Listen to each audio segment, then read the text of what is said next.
Olá, eu sou o professor Cido, este é o canal Cido Assis. Sejam bem-vindos. Hoje, domingo, dia 29 de outubro.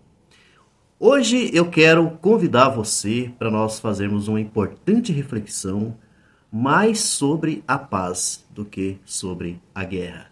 Mas ao mesmo tempo, eu vou tratar aqui as estratégias que está por trás dessas guerras, não apenas o que está acontecendo entre Israel e a Palestina, mas outras guerras como da Ucrânia, né, com a Rússia e assim por diante. Me acompanhe e peço bastante paciência sua para você assistir o vídeo por completo, tá? Não desanime e não pare de assistir o vídeo nem na metade. Vamos acompanhar essa reflexão até o final.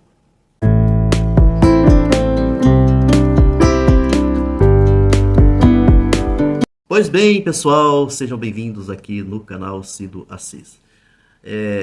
Primeiramente, eu gostaria de pedir, né, encarecidamente às pessoas que vêm até aqui pela primeira vez, que não conhecem ainda o canal e que não estão inscritos no canal, que se inscreva e que também dê aí o seu like.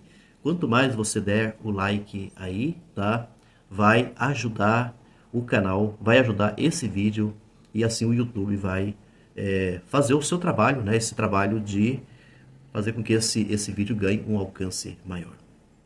Bom, pessoal, a gente tem que entender que a nossa luta é em favor da paz e não da guerra, né? Esse é o grande propósito nosso. Essa nossa grande missão, né? Se nós queremos assim uma humanidade melhor, nós que inclusive estamos aí no campo da justiça social, que lutamos por mais justiça social. Então a gente tem que lutar em favor da paz e não da guerra.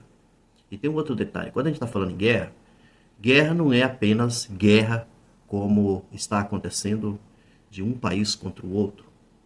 Guerra, nós podemos compreender essa terminologia de guerra em diversas dimensões da nossa sociedade. Dou um exemplo para vocês. A guerra pode acontecer, por exemplo, em casa, né? Desentendimentos, às vezes, que podem acontecer entre pais e filhos, marido e esposa. Isso também é guerra, tá? Guerra também pode ser compreendido dentro do aspecto social da nossa sociedade, né? Quando a gente tem desentendimentos, por exemplo, de trânsito, violências que acontecem no centro da cidade, todo tipo de violência que se possa imaginar, então aí também você tem uma guerra.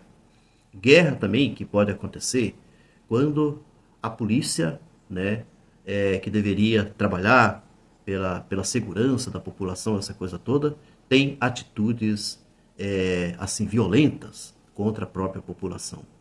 Atitudes violentas contra a população negra, por exemplo, como já aconteceu muito aqui no nosso país, vários tipos de violência que nós já tivemos nesse sentido, até mortes, inclusive, né? Assassinatos que tem partido da própria polícia.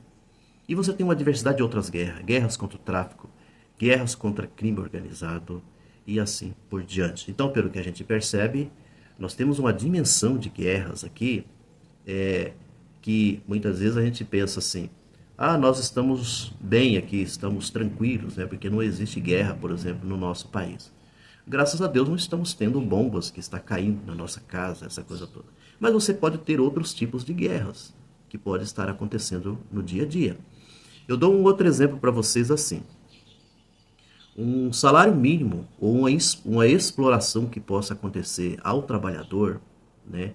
E a gente sabe que esse tipo de exploração ele é assim um pouco constante na nossa sociedade, né? Ontem, inclusive, foi o dia do funcionalismo público. E a gente sabe a quantidade de funcionários públicos que sofrem, por exemplo, no nosso país, né? Que ganham muito pouco, são perseguidos, tá? É uma diversidade de casos que a gente tem a esse respeito. Você tem situações assim dramáticas, complicadas acontecendo no campo da educação. Eu, como trabalho, né, no campo da educação, sou professor. Aqui na universidade onde eu trabalho, a gente vai percebendo muitas coisas que vão acontecendo a cada ano e a gente sabe quais são os reais interesses que estão por trás, por exemplo, desses acontecimentos que provêm, né, do meio político, que provém, por exemplo, do governo do Estado, aqui do nosso Estado, porque a universidade que eu trabalho é uma universidade pública estadual, né? Então, aqui o governador nosso é o Mauro Mendes, né? E aqui a nossa luta é a luta, por exemplo, em favor do concurso público, que é um direito, né? O direito do funcionalismo público, de muitos funcionalismo público que precisam, inclusive, desse concurso público para se efetivar no seu trabalho, né?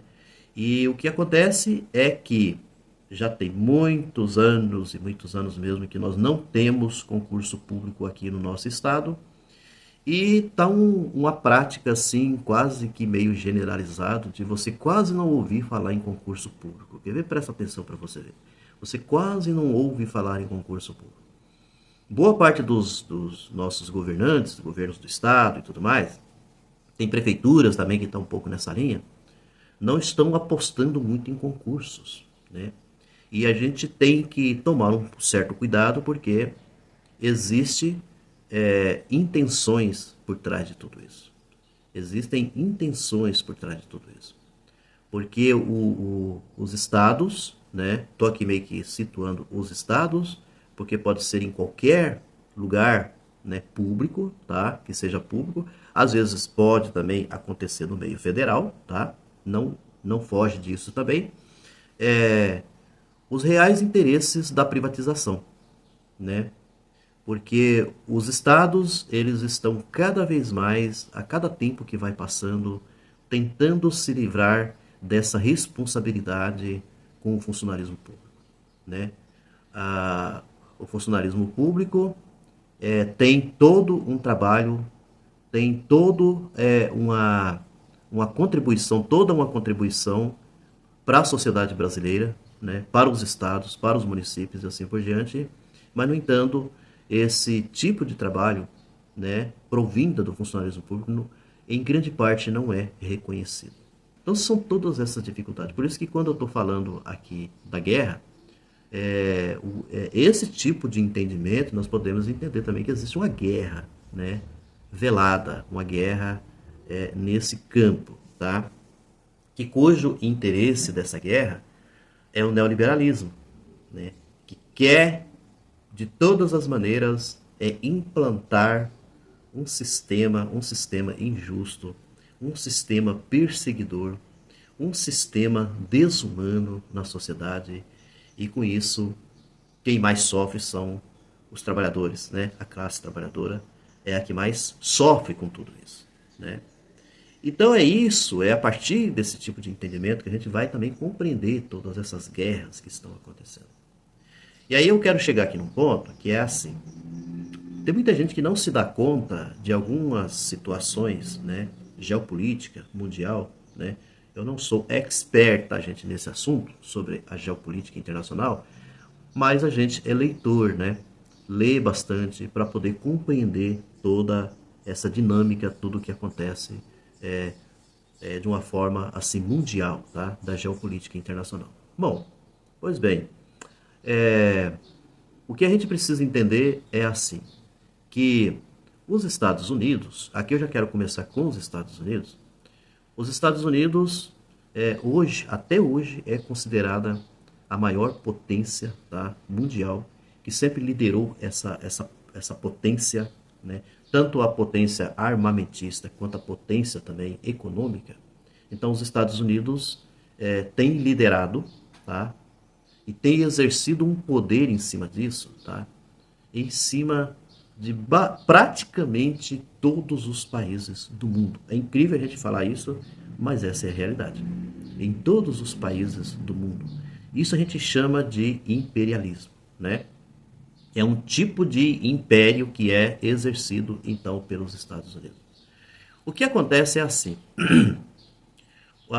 esse imperialismo, esse grande poder exercido pelos Estados Unidos, ele não pode ser, tipo assim, constrangido, tá?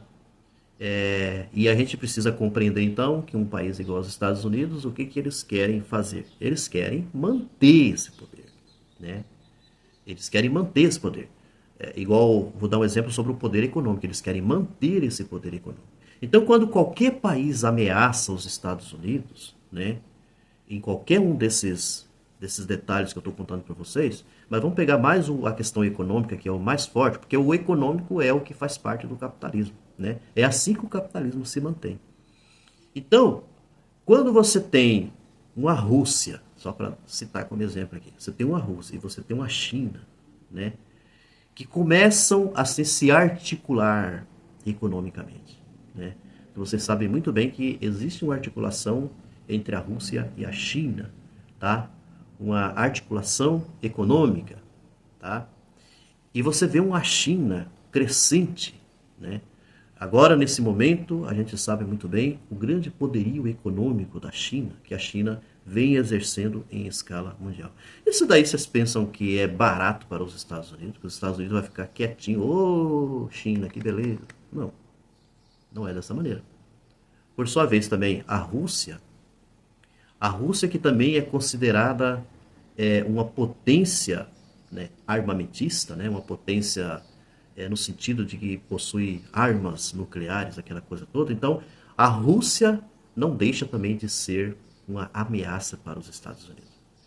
Então a gente vai assim, quando a gente vai fazendo uma leitura um pouco nesse sentido, a gente vai compreendendo uma série de situações que apesar de que você pode, ou você vai pegar várias informações sobre motivos de guerra, porque não é nem o que eu estou explicando aqui, igual a questão da Ucrânia com relação à Rússia, eu não estou aqui nem querendo dizer nem que a Rússia é melhor e nem que a Ucrânia é melhor. Que a Rússia está errada, que a Ucrânia está certa, ou qualquer coisa assim. Não é essa a questão. O que eu fico, assim, a leitura que eu faço é por que os Estados Unidos interferem nessas coisas todas. Muita gente não consegue entender. Porque muita gente tem uma ideia errônea, tá? Equivocada, de que os Estados Unidos está entrando ali em favor da paz. É até engraçado, né? Os Estados Unidos, bom, tá entrando ali, tá? Os Estados Unidos está querendo defender a Ucrânia, dando força para a Ucrânia, em favor da paz, pela paz na Ucrânia, qualquer coisa assim. E a gente perde essa perspectiva dessa leitura, como eu fiz aqui para vocês, dos interesses, né? Existem interesses estratégicos mundiais, né, de afrontar, por exemplo, a Rússia, porque você está ali na fronteira, né? Tem coisa mais estratégica ou coisa melhor estratégica do que essa? Por exemplo, você exercer um domínio fronteiriço, né? Tem coisa melhor do que essa contra o inimigo, né? Então, esse tipo de situação a gente precisa compreender. E claro, também os Estados Unidos sempre mostrando para o mundo a sua força, que é uma forma de você calar a boca de todo mundo. Você deixar todo mundo quieto. Para dizer assim, olha, nós temos grandes potências, nós somos fortes e vocês ficam quietos, né? É igual quando mandou lá aqueles navios, né? Lá para o Oriente Médio, por que os Estados Unidos mandam esses navios para lá, né? Esses navios de guerra, os porta-aviões, né? Poderosíssimos aqueles porta-aviões. Eles mandam para lá para quê? Para poder manter a paz? Que paz que os Estados Unidos está trazendo? A meu ver, a forma, essa interferência dos Estados Unidos não deixa de ser uma guerra. Ou você aumentar cada vez mais a guerra do que você trazer a paz. A gente tem que tomar muito cuidado com esse tipo de entendimento, tá? Da gente achar que, sabe, com essa ilusão da nossa cabeça, né? A coisa pode piorar muito mais, né?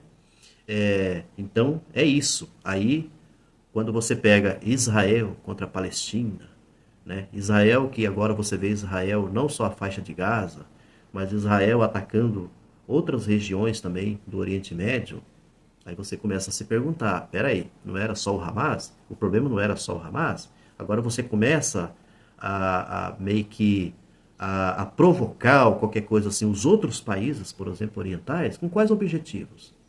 Com quais objetivos de tudo isso? E aí você tem a chegada dos Estados Unidos ali junto, dando força para Israel. Isso porque Israel, estrategicamente, como estratégia de guerra, é um país importante para os Estados Unidos, para os enfrentamentos que existem ali no Oriente Médio. Que não é só Palestina, tá? Que não é só Palestina. Hamas ou qualquer coisa assim. Você tem enfrentamento contra o Irã, países ali que os Estados Unidos veem como uma ameaça por causa de produção de armas nucleares que esses países têm, tá certo? Então esses são os objetivos e ao mesmo tempo você está ali no Oriente Médio, você está próximo, por exemplo, da China, você está próximo também da Coreia, da Coreia comunista, né? Coreia do Norte. Então a gente precisa compreender, tá? Dentro do jogo do War, né? Do War, que é esse jogo da guerra, compreender todo esse tipo de situação que acontece aí, infelizmente, né? E encerrando aqui, como eu disse para vocês, a luta nossa precisa ser uma luta em favor da paz e não da guerra, né? E eu acho que vocês acompanharam ou estão acompanhando em escala mundial manifestações, inúmeras manifestações que estão surgindo aí contra Israel. Bom, por que está sendo contra Israel? Não é por causa da luta de Israel contra o Hamas, isso a gente tem que entender, mas sim por conta dessa guerra que está matando milhares de palestinos inocentes, que não são palestinos do Hamas, são pessoas, são seres humanos, muita gente sofrendo, muita gente morrendo, né? De forma desumana, de forma injusta, a forma como a coisa toda está acontecendo. E a gente também luta contra tudo isso, porque nós defendemos os direitos humanos internacional e não essa guerra desumana da forma como está acontecendo. Desejo um ótimo domingo para todos, todas, todos. Sigam firmes aqui, tá, no canal, junto com a gente, acompanhem as nossas reflexões, façam os comentários de vocês, não há problema, pode fazer o comentário de vocês aqui, tem uma diversidade de comentários que sai aqui, né?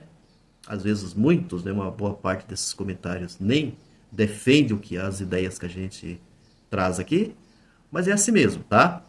É dessa maneira mesmo. É assim que a coisa funciona. Um abraço e até a próxima.